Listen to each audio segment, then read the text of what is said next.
This is why narcissists walk around naked. Shocking explanation. Hey there, everyone.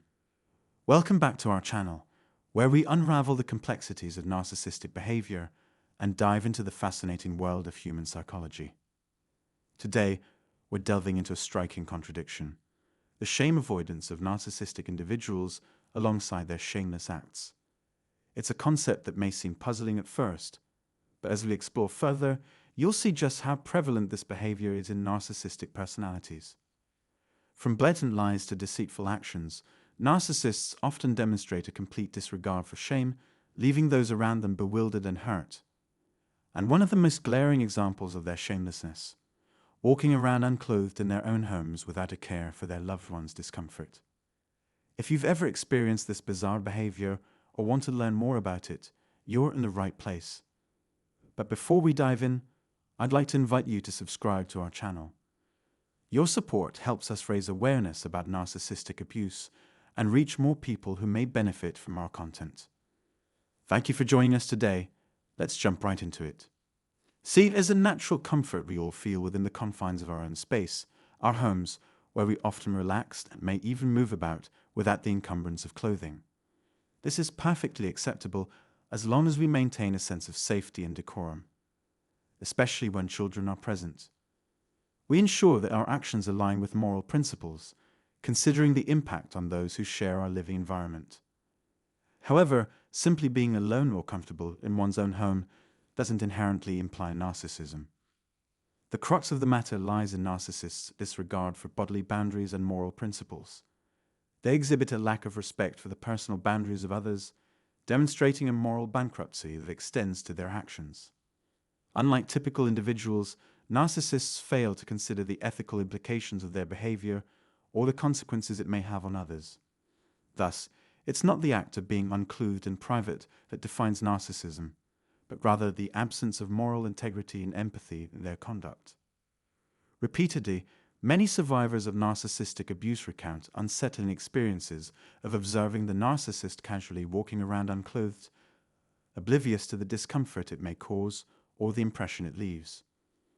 When confronted about their behavior, they often dismiss it with a flippant remark or deflect blame, minimizing the concerns raised by others.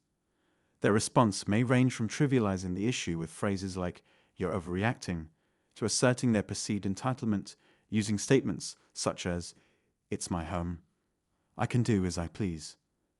This manipulation may even escalate into attempts to control the narrative, dismissing objections as insignificant or invalid. The repugnant and audacious conduct of narcissists leaves us perplexed, as we struggle to comprehend the absence of physical boundaries in their behavior. It's confounding to witness someone exhibit such disregard for social norms and personal space, further underscoring the enigmatic nature of narcissistic personalities. I recall a friend recounting a distressing incident to me early on in my career, shedding light on the manipulative tactics employed by a narcissistic partner. She described how her partner would return home from work early each day and immediately disrobe, opting to remain unclothed until the following morning. When she voiced her discomfort and requested he dress appropriately, he would deflect her concerns with dismissive laughter and accusations, insinuating that her objections stemmed from an ulterior motive. Rather than address her legitimate grievances, he would redirect the conversation, turning it into an interrogation about her fidelity and attraction to him. This manipulation extended beyond mere disregard for social norms. It was a calculated strategy to exert control and undermine her sense of agency. By deflecting blame and inducing guilt, he coerced her into retracting her objections and seeking his forgiveness, thus perpetuating a cycle of manipulation and submission. This insidious form of covert control left her feeling powerless and invalidated, as he weaponized counter-questioning to evade accountability and maintain dominance in the relationship.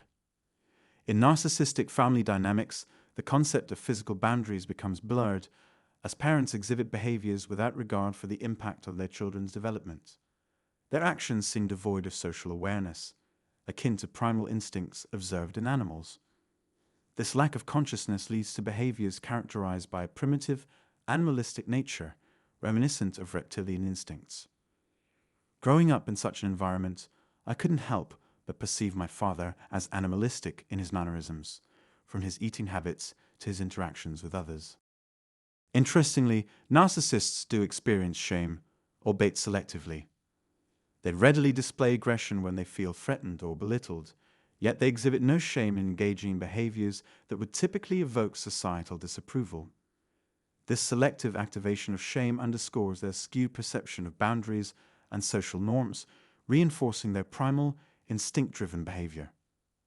When I describe narcissists as delusional, it's not merely a figure of speech, it's a stark observation of their psychological state. Their ability to justify their immoral actions while taking offense at minor slights reflects a profound disconnect from reality. It's baffling how they can perceive themselves as morally upright while disregarding the impact of their behavior on others. This behavior borders on the psychotic, as it defies rationality and ethical standards. However, it's crucial to recognize that narcissists possess a level of self-awareness. They understand the consequences of their actions, but choose to prioritize their own gratification over the well-being of others. Their indifference to the harm they cause is evident in their repeated patterns of behavior. If a particular action brings them pleasure or reinforces their sense of superiority, they have no qualms about repeating it, regardless of its impact on those around them. This callous disregard for the feelings of others underscores the depth of their narcissism and highlights the inherent selfishness that drives their actions. Now, I'm eager to hear about your experiences. Have you encountered similar behavior in the narcissist who hurt you? Share your insights in the comments below to support fellow survivors on their healing journey. Don't forget to like, subscribe, and share this video to spread awareness and empower others in their recovery process. And remember, if you're seeking further support, don't hesitate to check out the free book and one-on-one consultation linked in the description below. With that, let's conclude this episode, but our journey of healing and growth continues. I'll catch you in the next one. Stay strong and let the healing begin and thrive.